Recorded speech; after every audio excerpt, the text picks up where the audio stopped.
गुरुदेव सादर प्रणाम। और ये इनका प्रश्न गुरुदेव कई और भी लोगों ने प्रेषित किया है कि हमारा जो एग्ज़ाम है बच्चों का, उन बच्चों का जो एग्ज़ाम है उसकी जो रिज़ल्ट आते हैं, चाहे कैसे भी कंपटीशन के एग्ज़ाम हो, चाहे कॉलेज के एग्ज़ाम हो, चाहे कोई भी एग्ज़ाम हो, बस 1 से 2 नंबरों से रह जाता है। सरकारी नौकरी की तैयारी कर रहे कई सारे छात्रों ने भी गुरुदेव यही अपना भाव रखा है, कृपया मार्गदर्शन करें। ये सच में बहुत अच्छा प्रश्न है, खासतौर से विद्यार्थियों के लिए जो बड़ी तैयारी कर रहे हैं, जो किसी बड़े एग्जाम की तैयारी कर रहे हैं। ऐसे कितने लोग हैं जो 100 में 98, 99 तक पहुंचकर नीचे आ जाते हैं। ऐसा आने के 2 बड़े कारण हैं। पहला ज्योतिषीय कारण है, कुंडली में शनि और मंगल एक साथ हो, बृहस्पति और बुध एक साथ हो, अथवा चंद्रमा और शनि एक साथ हो। पंचमेश जो 5th हाउस का मालिक है वो डैमेज हो या खराब हो गया हो, ऐसी स्थिति में आप अपने गंतव्य तक, अपने मार्ग को प्रशस्त करने की व्यवस्था में हमेशा बहुत थोड़े से नंबरों से रहकर वापस आ जाते हैं। और इसका समाधान भी बहुत सरल है। इसका आध्यात्मिक एक चिंतन है, वो जान लेना चाहिए, फिर समाधान आनंद से होगा। जब भी तुम्हारी यात्रा कंप्लीट होने के बिल्कुल थोड़ी सी दूर पर रह जाए तो तुम्हें समझना चाहिए किसी न किसी स्तर पर तुम्हारा आत्मविश्वास बहुत स्पष्ट नहीं है। जो कोई नशा कर रहा हो, गंभीरता समझना, कोई नशा कर रहा हो, कोई संगति अचानक बदल गई हो किसी की, पहले कल तक बहुत अच्छे थे और अचानक किसी के साथ जाने आने लगे और सब खराब कर बैठे, कोई अचानक अपने घर से कहीं चला गया हो, या कोई अपने गंतव्य पे पहुंचते पहुंचते बिल्कुल थोड़ी सी दूर पर रह जाए। ये बिल्कुल उस प्रकार से है जैसे एक यात्री बहुत दूर तक गया और फिर उसे लगा अब पता नहीं और कितना चलना पड़ेगा, क्यों ना वापस चले। अभी हमारी हिमाचल प्रदेश में कथा थी, आपके शहर से कुछ लोग गए, बड़ी दुर्गम जगह थी, रात्रि का समय, लाइट थी नहीं, बिल्कुल वहां पहुंच गए, कुछ 1-8 किलोमीटर का रास्ता शेष बचा तो आपस में मंत्रणा करने लगे, क्यों ना वापस चलें, बहुत गड़बड़ जगह है, पता नहीं आगे कहाँ जाना होगा, पहुंचेंगे कि नहीं, मतलब हम बहुत लंबा चल चुके हैं, 500 में 480 किलोमीटर चल चुके हैं, बस जरा सा बचा है। वो जो जब लास्ट बचता है ना, बस उसी समय तुम्हारे आत्मविश्वास की और परमात्मा पर, इष्ट पर, अपने गुरु पर विश्वास की आवश्यकता होती है। वो जो अंतिम का चरण है ना, वो सबसे ताकतवर होता है। मुनव्वर राणा साहब कहते, हर बड़ी इमारत हर समय खतरे में रहती है, जितना ज्यादा आप ऊपर हैं उतना ज्यादा खतरे में है। साइकिल जैसे जैसे ऊपर जा रही होती है, जब खूब ऊंचाई पर पहुंचती तो और ज्यादा ताकत मांगती है, और ज्यादा शक्ति मांगती है, और ज्यादा बल लगाने की जरूरत पड़ती है।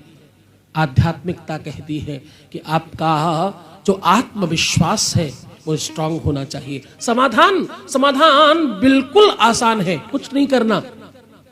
दाहिने हाथ के अंगूठे में आत्मविश्वास की बात है ना, जब तुम बूस्ट करते हो बहुत अच्छा, ये जो अंगूठा उठाते हो बस इसी में चांदी लगाओ। चांदी का छल्ला अगर अंगूठे में पहन लिया तो 1000 फायदे हैं। आत्मविश्वास बढ़ता है, मन शांत रहता है, चित्त बेहतर रहता है, भक्ति में मन लगता है, बुद्धि विवेक अनुकूल रहता है, क्रोध नहीं आता, ब्लड प्रेशर ठीक हो जाता है, और गठिया बाई, घुटनों का, इसका उसका दर्द ठीक हो जाता, और निर्णय लेने में सामर्थ्य मिलती। चांदी वो धातु है जो पारदर्शी है। अब आप कहोगे उसमें दिखता तो नहीं इधर से उधर। चांदी ही दुनिया की पहले धातु है जो पारदर्शी है। चांदी विश्व की पहली धातु है जो बहुत सॉफ्ट है, बहुत बहुत सौम्य है। चांदी दुनिया की पहली धातु है जो तुरंत इफेक्ट करती है, तुरंत रिएक्ट करती है, ऐसा कहना चाहिए। आप गर्म पानी डालो, आधा ग्लास भरो, ऊपर तक गर्म हो जाएगा। कांच के गिलास में डालो, वहां तक नहीं होगा, स्टील में डालो, वहां तक नहीं होगा, पीतल में डालो, ऐसा नहीं होगा। अगर आपने चांदी के गिलास में कोई गर्म चीज डाली, आधी दूर तक भी डाली, तो ऊपर तक कंप्लीट गर्म हो जाएगा, पूरा का पूरा एक साथ।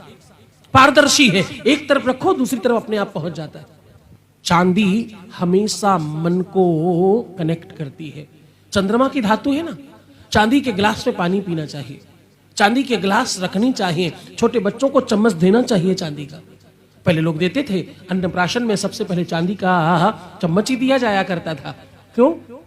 छोटा बच्चा है, यही से जरूरत है उसके मन के कंस्ट्रक्शन की।